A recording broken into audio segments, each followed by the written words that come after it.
Como falar do Evangelho? Todo cristão genuíno sabe que pessoas que não creem no Evangelho serão condenadas. E todos nós que de verdade cremos, tristemente, temos familiares e amigos que amamos e que ainda não conhecem a Cristo.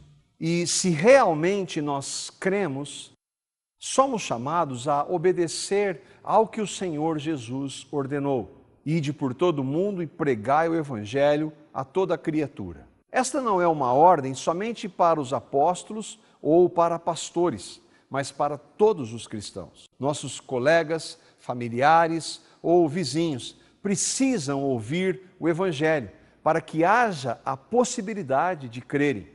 A palavra é clara sobre isso. Como, pois, invocarão aquele em quem não creram? E como crerão naquele de quem não ouviram falar? E como ouvirão, se não há quem pregue? Se as pessoas não ouvirem de Cristo, jamais terão a possibilidade de serem salvas. Diante disso, alguns perguntam: mas como eu devo falar do Evangelho? É verdade que Deus usa várias formas e pessoas para levá-las até Ele. Mas a mensagem é uma só, o Evangelho. E na mensagem do Evangelho, que são as boas novas, há pelo menos 6 pontos inegociáveis. O primeiro, ore pela pessoa e peça a direção a Deus. É Deus quem faz tudo, do início ao fim. Por isso, ore a Ele pedindo sabedoria para falar de Cristo. Mesmo que você não tenha se preparado, se surgir uma oportunidade, peça ao Senhor que lhe dê a capacidade e a ousadia de falar dele, não importa a hora ou o local. Paulo, em Romanos, demonstrava esse desejo e orava sobre isso. Irmãos, o desejo do meu coração e a minha oração a Deus pelos israelitas é que eles sejam salvos. Segundo ponto, confronte o pecado e diga a respeito de nossa separação de Deus. O Evangelho é uma boa notícia, a boa notícia de Cristo. Mas nós precisamos saber primeiro a má notícia a nosso respeito. Frases feitas como sorria, Jesus te ama, ou Deus tem um plano maravilhoso para você, não tratam com a verdade. Leve a pessoa a considerar os seus pecados de maneira prática. Mostre que ações como a mentira, a maledicência, o adultério, o ódio, entre outros, são pecados. Diga também que todos somos pecadores, porque nascemos assim. É isso que Deus diz em sua palavra. Eis que em iniquidade fui formado e em pecado me concebeu a minha mãe. É importante que você se identifique como um pecador, afinal, essa é a realidade de todos nós. E assim, você não vai parecer ser melhor do que a pessoa com quem você fala, porque na verdade, você não é mesmo. Há vários textos da palavra que mostram claramente como somos pecadores.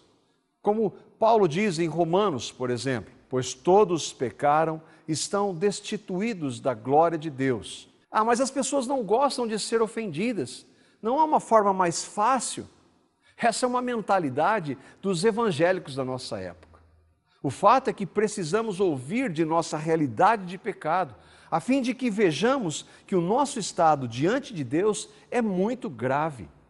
Precisamos ouvir a verdade a nosso respeito, pois é a verdade que nos liberta. É muito importante também que você cite a palavra de Deus, mesmo que você não se lembre das referências do capítulo ou do versículo. O importante é que a palavra seja citada. Terceiro ponto, fale do amor de Deus por pecadores.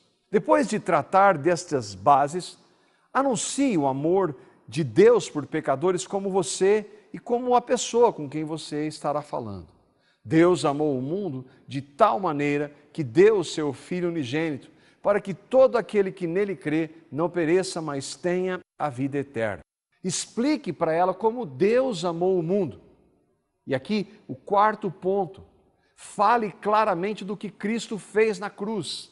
Fale de Cristo, não da sua religião, da sua igreja, das coisas que tem lá, ou da sua vida, do seu testemunho. Não, fale de Cristo. Só há um meio que Deus usa para levar alguém a crer. Logo, a fé vem pelo ouvir, e ouvir pela palavra de Cristo.